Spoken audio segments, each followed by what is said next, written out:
عقیل صاحب بہت شکریہ سر آپ کے وقت کے لیے. سر پہلے تو یہ بتائے گا کہ ابھی تک ایز سچ کنفرمیشن نہیں ہو سکی ہے کہ آیا پی ٹی آئی سے واقعی مذاکرات کرنے جا رہے ہیں, اور آیا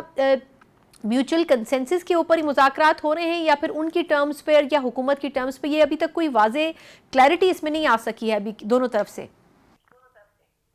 بسم اللہ الرحمن الرحیم. ثنا صاحبہ بہت بہت شکریہ.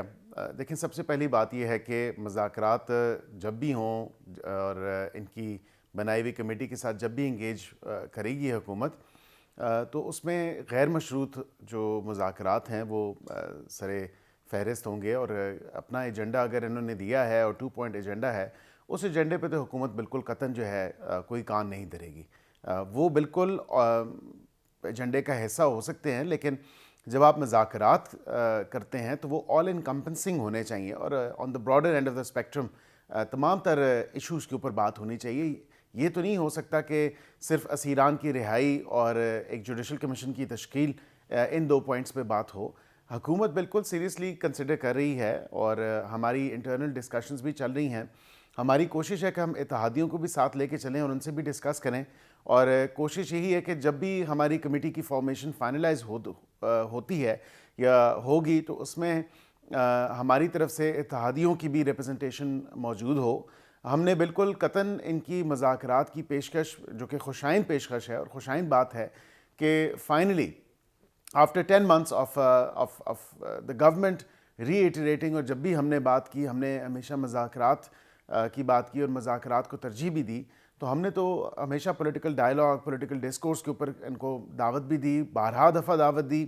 لیکن 10 مہینے لگے ان کو یہ بات سمجھ آنے میں. جو کچھ انہوں نے کرنا تھا, جو پاکستان کو نقصان پہنچانے کی حتی الامکان کوشش کرنی تھی, وہ تمام تر چیزیں کر بیٹھے. اب جب کچھ اور نہیں نظر آ رہا تو ایک سول نافرمانی کی کال تو ضرور دی, لیکن اس کا بھی نتیجہ ان کو خود ایڈوانس میں یا بیفور ٹائم ان کو بالکل پتہ ہے. تو ہم بالکل ان کی جو مذاکرات کی رضامندی ہے, جو کہ پہلے حکومت سے نہیں کرنا چاہتے تھے, اس فارم 47 الیجڈلی جو فارم 47 کی حکومت یہ کہتے تھے یہ تو فارم 47 کی حکومت ہے, ان کے پاس مینڈیٹ نہیں ہے, ان کی کیا مجال, ان کی کیا جرأت, ان کے پاس تو اختیار ہی نہیں ہے, ہم تو صرف ان سے بات کریں گے جن کے پاس اختیار ہے. تو اچھی بات ہے, دیر آئے درست آئے, اور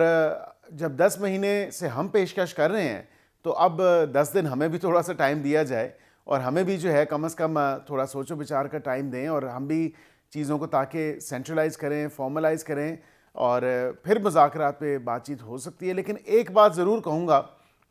کہ مذاکرات کسی کی ایما پہ نہیں ہوں گے. مذاکرات جو پارلیمنٹ کے اندر اراکین پارلیمنٹ موجود ہیں,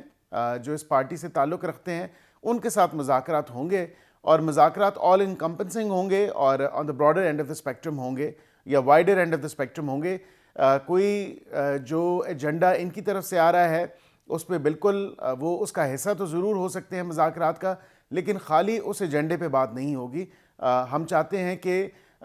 قوم اور ملک کے وسیع تر مفاد میں, اور دوبارہ جو ہے ری بلڈنگ آف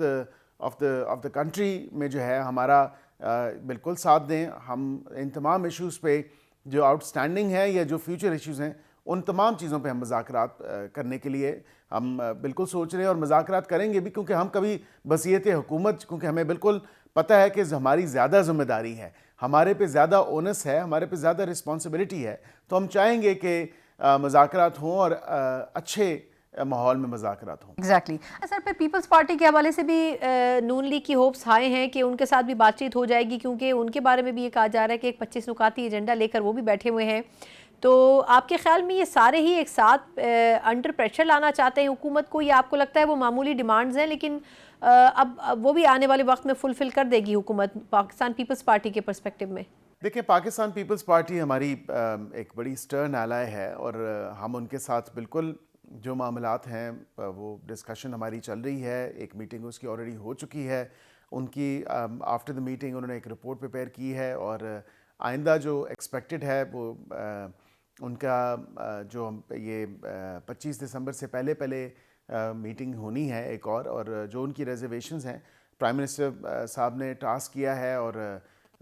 گزارش کی ہے ڈپٹی پرائم منسٹر صاحب سے, اسحاق ڈار صاحب سے, کہ وہ ان کی تمام تر ریزرویشنز کو دور کریں. میں نے ہی بلکہ یہ آن میڈیا اور مین اسٹریم میڈیا بات کی تھی، اور وہ بالکل اس کے بعد وہ کمیٹی تشکیل دی گئی جس کو ڈار صاحب لیڈ کر رہے ہیں، اور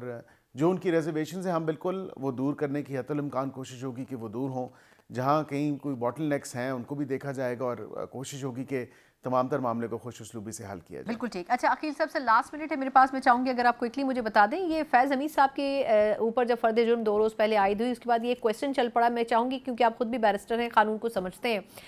اگر تو کہیں کسی سٹیج کے اوپر پاکستان تحریک انصاف اور خان صاحب کا ان کے ساتھ کوئی نیکسس ثابت ہوتا ہے 9 مئی کے حوالے سے بھی، تو کیا خان صاحب کا بھی ٹرائل جو ہے وہ ملٹری کورٹس میں، اور ان کے ساتھ جو دیگر ان کے رفقا تھے ان کا بھی ٹرائل ملٹری کورٹس میں جا سکتا ہے؟ ایسی کوئی پاسبلٹی آپ کو لگتا ہے کہ ہو سکتی ہے آنے والے سینیریو میں؟ دیکھیں پاسبلٹی تو ایگزسٹ کرتی ہے، اور ایک نیشنل نیوز پیپر نے مجھے اس پہ کوٹ بھی کیا ہے، اور وہ فرنٹ پیج نیوز تھی کہ اس کی پاسبلٹی ایبسولوٹلی وہ اس کی پاسبلٹی تو ایگزسٹ کرتی ہے، کیونکہ آئین اور قانون میں اگر دیکھا جائے تو دیر از سرٹنلی پروویژنز ہیں جو اس کو سپورٹ کرتی ہیں اس تمام تر چیز کو. لیکن ایک بات ضرور ہے کہ ابھی تو وہ اپنی پروسیڈنگز جو ہیں وہ آن گوئنگ ہیں، جو field general court marshal K حوالے سے جو جنرل فیض کا ہے، لیکن اس کے ساتھ اس میں کیا انرتھ کیا جاتا ہے یا کیا انرتھ ہوتا ہے تمام تر انویسٹیگیشن میں، اور جو پولیٹیکل نیکسس یا جو ایک گڑھ چوڑ تھا وہ کتنا کوئی ڈیپ تھا اور کتنا کوئی واضح طور پہ ہے، یہ تو it's not for me to comment upon that. یہ تو انویسٹیگیٹنگ جو اتھارٹیز ہیں ان کا کام ہے، وہ دیکھ رہے ہیں. اور پھر اس کے بعد اگر 9 مئی اور اس کے علاوہ جو باقی جو چیزیں ہیں ان میں ان کا نیکسس پایا جاتا ہے، جو کہ جس کی بالکل آثار موجود ہیں اور نظر آ رہا ہے کہ بالکل پایا جاتا ہے، دین پاسبلٹی ایگزسٹس. اور وہ جب چارج فریم ہو جائے گا normal court of competent jurisdiction سے، تو پھر وہ اسیوم کر سکتے ہیں جورسڈکشن اس کے اوپر، وہ ملٹری ٹرائل کی طرف جایا جا سکتا ہے یہ معاملہ. بٹ دین اگین یہ ہمارے اوپر نہیں ہے، یہ دس از اپون دی انویسٹیگیٹنگ